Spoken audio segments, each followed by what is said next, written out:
hugely excited to finally be doing Frankenstein. We have been talking about producing an adaptation of the original book for a number of years now.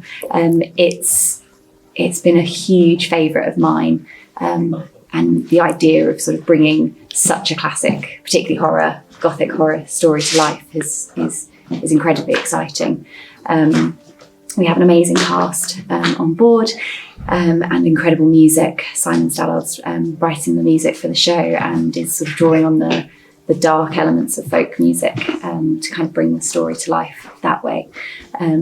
Ethan Taylor, who we've worked with previously, has written the adaptation, and he's done an incredible job of bringing the original intentions, I think, of Mary Shelley's work to the foreground. The scenes are set on the boat aboard which Frankenstein's rescued in the Arctic, and we see the action unfold from that point, and the story and his story and the creature's story are told in flashback form. So the set design has been really carefully considered to allow the action to invade that cabin space. So we have an incredible community cast who will help with those scenic transitions and move the staging and move the set pieces around.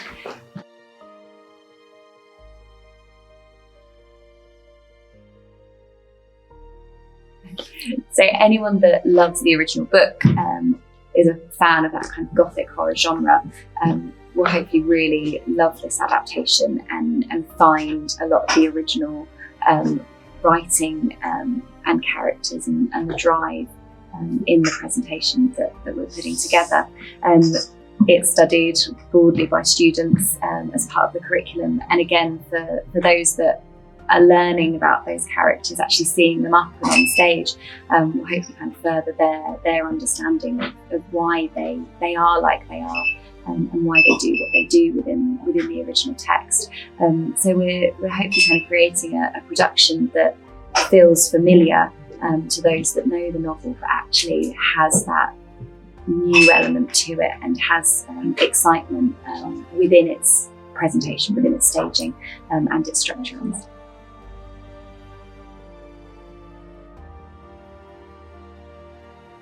So I think Frankenstein is probably our most ambitious production to date. We have learnt a lot through our previous shows, from Treasure Island, all that time ago, through Robin Hood and Wind in the Willows. We've learnt about kind of how we can use our spaces here at the Hawth and develop shows that perhaps our audiences aren't used to seeing here in particularly our studio space. So it's the way we're using the set, the way we're integrating live music, recorded sound, the props, the costumes, all of the community element as well, I think will be something really different for our audiences. And as I say, it's certainly ambitious for what we've done before, but it's exciting.